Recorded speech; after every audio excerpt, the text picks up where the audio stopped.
You're watching Newstainment Television. महत्वपूर्ण व्यक्ति के जीवन को जो बड़ा ही एक्स्ट्राऑर्डिनरी अद्भुत जीवन रही है, बायोपिक इसीलिए बनती है कि हम अगली जनरेशन को, अगली पीढ़ी को हम उनके जीवन के बारे में बता पाएँ और वो प्रेरणा दे पाए। बायोपिक का एक पर्पस तो एंटरटेनमेंट होता ही है, लेकिन साथ साथ इंस्पिरेशन होता है कि क्या लाइफ जर्नी होती है व्यक्ति की, किन चुनौतियों से निकल के आता है और कहाँ तक जर्नी यात्रा पहुँचती है। तो प्रेरणा के तौर पे ही मैं पहले देखता हूँ। हर साल सर नए बायोपिक बनते हैं, कोई ऐसा जहन में नाम आ रहा है जो छुपा हुआ है, आपको लगता है कि आगे जाके बननी चाहिए? वैसे तो बहुत सारे नाम होंगे, लेकिन कोई एक नाम आप रखना चाहें? नहीं, मैंने ऐसा सोचा नहीं है। हेलो, मेरा नाम आरती सक्सेना है। पंकज जी, मैं बहुत इम्प्रेस्ड हुई आपकी एक्टिंग देख के। और मुझे ये पूछना था कि अभी हम लोग अटल जी के बारे में पॉलिटिकली बहुत ज़्यादा नहीं जानते हैं, लेकिन इतना जानते हैं कि वो बहुत इनोसेंट थे, ज़मीन से जुड़े हुए थे और कवि थे, मतलब अपनी ज़िंदगी जीने वाले। आप काफ़ी कुछ उनसे रिसेंबल करते हैं। अभी तो कास्टिंग हुई है मेरी।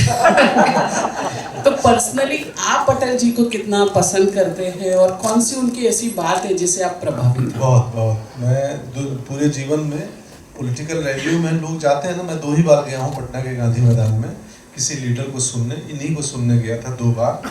5-6 लाख की भीड़ थी, या मुझे 4 लाख 3 लाख भी हो सकती है भीड़। बहुत भीड़ थी, गांधी मैदान बड़ा मैदान है पटना का। तो उस लाखों की भीड़ में एक बच्चा 20 साल का खड़ा था, मैं, और अटल जी को सुन रहा था। मुझे क्या पता था कि एक दिन जीवन में, अब तब ये भी नहीं तय था कि मैं अभिनेता बनूंगा, एक्टिंग करूंगा, कि मैं अभिनेता बनूंगा और इनका ही रोल करने का मौका मिलेगा। तो मैं बेहद पसंद करता था, इनको सुनने जाता था रेडियो पे, या वो 2 भाषणों में गया हूँ सुनने अटल जी को। मैं 2 ही में गया हूँ, उसके बाद मैं कभी नहीं गया हूँ। अच्छा, उनका एक स्टाइल था कि ये ठीक नहीं है, तो वो सब आपने कॉपी किया है क्या? वो तो ये ठीक नहीं है, आज बता देना। फिल्म के दिन 19 तारीख को पता चलेगा। Thank you very much. सबसे पहले तो ट्रेलर को लेकर जिस तरह की उम्मीद थी उससे कहीं ज़्यादा मतलब खरा निकला है ये ट्रेलर, बहुत ही अच्छा लगा। चलिए, हम रिलैक्स हुए ये फीडबैक सुन के। जी, 2 घंटे की फिल्म में उनका पूरा करियर दिखाना, मुझे यही जानना था कि राजनीति की बात करें तो उनकी राजनीति में उन्होंने बहुत बदलाव लाए। जब वो प्रधानमंत्री बने तब बड़े से बड़े बदलाव हुए, शायद वो बदलाव भी हुए जो भारत चाहता था देखना। तो उन्हें दिखाना, और खासकर उनके पर्सनल, अगर मैं उनकी पर्सनल लाइफ की बात करूं तो उसे किस तरह से दिखाया गया है इन 2 घंटे के दौरान, उस पूरी फिल्म को किस तरह से दिखाया गया है, ये सवाल मैं आपसे भी और रवि जी आप दोनों से जानना चाहूँगी। जी बिल्कुल, अभी रवि जी ने जैसा उत्तर दिया कि उनके जीवन के अनछुए पहलू जो कि बहुत ज़्यादा मीडिया में और पब्लिक प्लेटफॉर्म पे नहीं है, उनको भी कोशिश की गई है समेटने की। बहुत मुश्किल काम है उतने विशाल व्यक्तित्व को 2 घंटे की कहानी में समेट पाना। मैं श्योर, मुझे पता है कि जब ऑडियंस फिल्म देखेगी बहुत शिकायतें, जितनी प्रशंसा मिलेगी उतनी शिकायतें मिलेगी कि आपने वो तो दिखाया नहीं, आपने वो तो दिखाया नहीं। अब मुश्किल ये है कि 2 घंटे की कहानी में समेटनी है, तो वो टफ रहा होगा आप दोनों के लिए। मैं तो अभिनेता हूँ, मुझे ये जो प्रिंट करा के सुबह में देते हैं मैं वो कर लेता हूँ, लेकिन वो उसके पीछे का माथापच्ची इनकी दायित्व है। अटल जी बनने में कितना समय लगता था और किस तरह से, लाइक एक होता है ना कि अब इस किरदार में एक बहुत बड़ा जिम्मेदारी है ये? पहले तो लिटरली 2 घंटे लगते थे सुबह के प्रोस्थेटिक करने में, और मुझे पता नहीं था कि प्रोस्थेटिक इतनी तकलीफ देह प्रक्रिया है। तो और जब हम पूरी फिल्म हमने मई जून में शूट की है, टेम्परेचर पूरे भारत का 40+ था और मुंबई में बहुत कम, बाहर ज़्यादा किए हैं। तो वो 2 घंटे, और उसके बाद वो प्रोस्थेटिक को रख के उस गर्मी में 10 घंटे 11 घंटे 12 घंटे काम करना, मतलब मैं लिटरली इतना पसीना अभी तक किसी सिनेमा में नहीं बहा है। और लिटरली बहुत तकलीफ होती थी, खून भी बहा है वो दिन, तो खून पसीने से बनी हुई फिल्म है।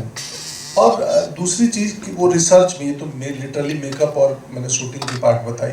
मैं इतना पढ़ चुका हूँ अटल जी के बारे में कि मैं शायद इस फिल्म से बड़ी एक किताब लिख सकता हूँ।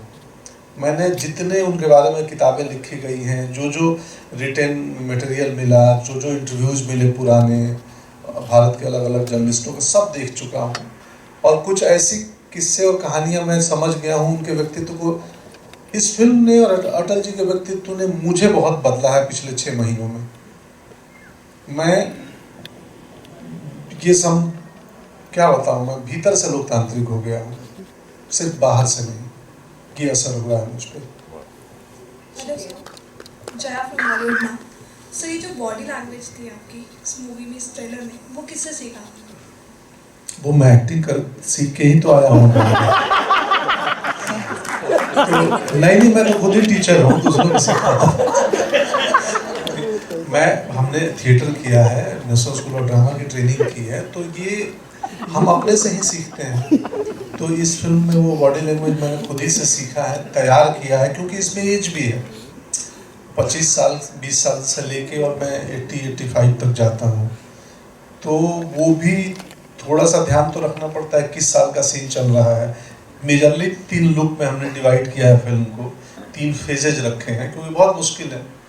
तो थोड़ी थोड़ी उसमें हम बतौर एक्टर प्रयास करते हैं कि जब क्या हो बॉडी लैंग्वेज। और अगेन मैं बिगनिंग में बोला कि कितनी इमिटेशन हो, नकल हो, या कितनी मिमिक्री हो, या कितना उनके विचार को पकड़े कि वो व्यक्तित्व क्या थे, उनका सोचने का तरीका क्या था उनका।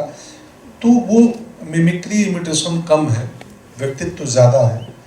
कि आप अटल जी को सिर्फ शारीरिक रूप से ना समझें, अटल जी को वैचारिक रूप से, थॉट के रूप से, उस आत्मा को समझें। वो हमने प्रयास किया। और अगर रियल लाइफ की बात करें तो पॉलिटिक्स में कितना इंटरेस्ट रखते हैं? हम बिहारी हैं। यही उत्तर है। लेकिन अब मुंबईकर हैं, पहले बिहारी थे, जन्मभूमि वहाँ का। बहुत रुचि है, काफी रुचि है। Hello Pankaj ji, Sana from India Today here. आपने सही कहा, बिहारी हैं, उस बेल्ट के लोग आइदर गवर्नमेंट सर्विस या गवर्नमेंट में बहुत इंटरेस्ट रखते हैं। आपने कहा कि जब आप नहीं जानते थे कि आप अभिनेत्र बनेंगे, कभी सोचा था कि पॉलिटिक्स या एटलीस्ट IAS बनने का सपना था? हाँ, मैं तो छात्र संगठन में था और मैं आंदोलन भी किया हूँ, 1 हफ्ते जेल भी रहा हूँ। तो मैं उस रास्ते पे निकल चुका था। फिर थोड़ी देर बाद पता चला कि बहुत मुश्किल, कांटे भरे मार्ग है राजनीति की। तो फिर मैंने वहाँ से यूटर्न लिया और स्ट्रीट थिएटर देखने लगा। और स्ट्रीट थिएटर से लेफ्ट में कालिदास संग्रहालय था, प्रोसेनियम थिएटर पटना का, उसमें चला गया। और फिर मुझे लगा कि ये ज़्यादा बेहतर है, यहाँ कम से कम बोल के एक्टिंग होती है कि एक्टिंग में कर रहा हूँ। बट क्योंकि अभी इतनी पॉपुलैरिटी हो गई है, वोट्स तो डेफिनेटली आपको मिल रहे हैं। पंकज जी, सोचा है कभी फ्यूचर में शायद वो सपना पूरा करने वाले हो? नहीं, अभी तक ये दुकान अच्छी चल रही है। पर नहीं, अगर आप पॉलिसी में ज़मीनी बदलाव चाहते हैं तो राजनीति में गए बिना संभव नहीं है। समाज सेवा से एक हद तक कर सकते हैं, बहुत छोटे स्तर पे। पॉलिसी में बदलाव, बड़े बदलाव के लिए राजनीति ही एक मार्ग है। दुनिया चलाने का अभी तक एक डेमोक्रेटिक वे ही एक वे है। एक और क्वेश्चन पंकज जी पूछूंगी कि आपने कहा कि काफ़ी चेंजेस आपके अंदर आए पिछले 6 महीने में, बट कोई एक क्वालिटी जो आपको लगा हो कि ये अटल जी के अंदर भी था और मेरे अंदर भी है, जो एक सिमिलैरिटी आपको दिखी हो आप दोनों में? संवेदनाएं, संवेदना में बहुत, वो जो EQ जिसको बोलते हैं ना, आप सब मॉडर्न भाषा में EQ, हम लोग संवेदना उसी को बोलते हैं, इमोशनल क्वेश्चन। संवेदना के स्तर पे बहुत ऊपर थे अटल जी, बहुत। जब मैं पढ़ा उनकी कविताएं, आप पढ़ेंगे ना, और जब कविताओं का रेफरेंस पढ़ेंगे कि किस संदर्भ में वो कविता लिखी थी, तो मैं उनकी कविताएं पढ़ा हूँ। वो आमतौर पे दिसंबर में जन्मदिन पे एक कविता लिखते थे और कई बार बीच में भी लिखते थे। उन कविताओं का संदर्भ भी पढ़ा हूँ कि ये क्यों लिखे और किस दिन लिखे थे। तो मुझे पता चला कि भावनात्मक रूप में बहुत ऊपर थे। और मैं भी हूँ, मैं बेवजह रो देता हूँ और मुझे अच्छा लगता है बेवजह रो देना। वो स्टार की परिभाषा को बदलने के लिए आपको मतलब कॉन्ग्रेचुलेशंस, क्या कहना चाहेंगे? कुछ नहीं कहना चाहूँगा, मेरा पोशाक कह रहा है, धोती कुर्ता पहन के आया हूँ। ये पहले संभव था क्या कोई सिनेमा का अभिनेता अपने ट्रेलर लॉन्च में धोती कुर्ता पहन के आए? मुझे ये पसंद है वस्त्र, मेरे पिताजी जीवन भर पहनते थे, हम धोती वालों के बीच में पड़ रहे हैं, तो मुझे लगा कि यार बहुत अच्छा आयोजन है।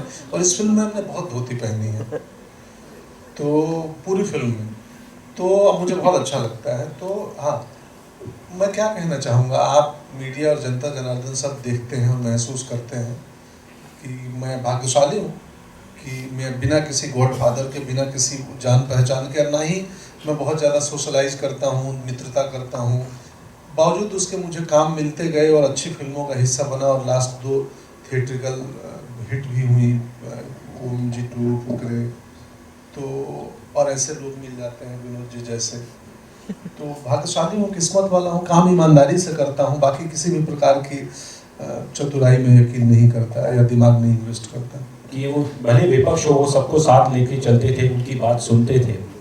और ऐसा ये मेरा पर्सनली मानना है कि चाहे वो आज के दौर में राजनीति हो या आम जिंदगी, क्या ये क्वालिटी क्या कहीं कम हो गई है कि हम दूसरों की आजकल सुनते इतने नहीं हैं? इसीलिए तो फिल्म बनाई गई है कि उसका पुनः स्थापना हो। यही तो इस कहानी में देखने को मिलेगा। इसलिए भी इनकी कहानी इम्पोर्टेंट है कि सम्मान तो बहुत इम्पोर्टेंट है ना, पक्ष हो विपक्ष हो, कोई हो, दोनों तरफ से। तो वो एक सामाजिक बदलाव होता है। आप समझिए ना, मतलब 20 साल में सिनेमा कहाँ से कहाँ पहुँचा है। 20 साल पहले मैं अभिनेता बन पाता क्या इधर? तो समाज में समय के हिसाब से बदलाव होते हैं और इसीलिए ये कहानी है। ये कहानी सिर्फ अटल जी के जीवन के साथ साथ एक भारत की यात्रा भी है कि आज़ादी के समय से लेके, और जैसे सर ने बोला, चुनाव का तरीका, वोटिंग कैसे होते थे, हमारा सोशल स्टेटस कैसा था, सामाजिक बदलाव क्या हुए, कैसे राजनीतियाँ बनी, तो और देश के तौर पे कैसे, जैसे लाइटिंग में जब मैंने, लॉरेंस बैठे हैं, इन्होंने लाइटिंग में जिस तरीके से फिल्म में इस्तेमाल की है लाइटिंग, कोई मुझे बोलना बेहतर नहीं होगा, सर बोले। जब मुझे पिच किया गया, इन्होंने वही टैग दिखाया, ये देखिए, तो मैं देखा, बोला हाँ, मैं बोला कौन है ये? बोला आप? बोला मैं हूँ। ये कुछ तो VFX से, कंप्यूटर से चेहरा बदल के लाए थे। मैं बोला यार मैं हूँ ये। फिर मैं बोला यार रुक जाओ, मेरे को सोचना पड़ेगा क्योंकि बहुत जिम्मेदारी का काम है। मैं मिमिक्री में एकदम जीरो हूँ। मैं मतलब अपने भी इमिटेशन ना कर। आपने कहा संदीप मैं मिमिक्री नहीं करूँगा। हाँ, मैं मिमिक्री नहीं करूँगा तो मुझे बहुत समय लगेगा, तो रुक जाओ, मुझे सोचने दो। तो काफ़ी वक्त लगा और प्रिपरेशन जैसे इन्होंने चेक फेंका मेरी तरफ, उसी दिन से मैं बोला, इनको बोला विनोद जी आज से प्रिपरेशन चालू है। This is Newstainment Television. Newstainment Television.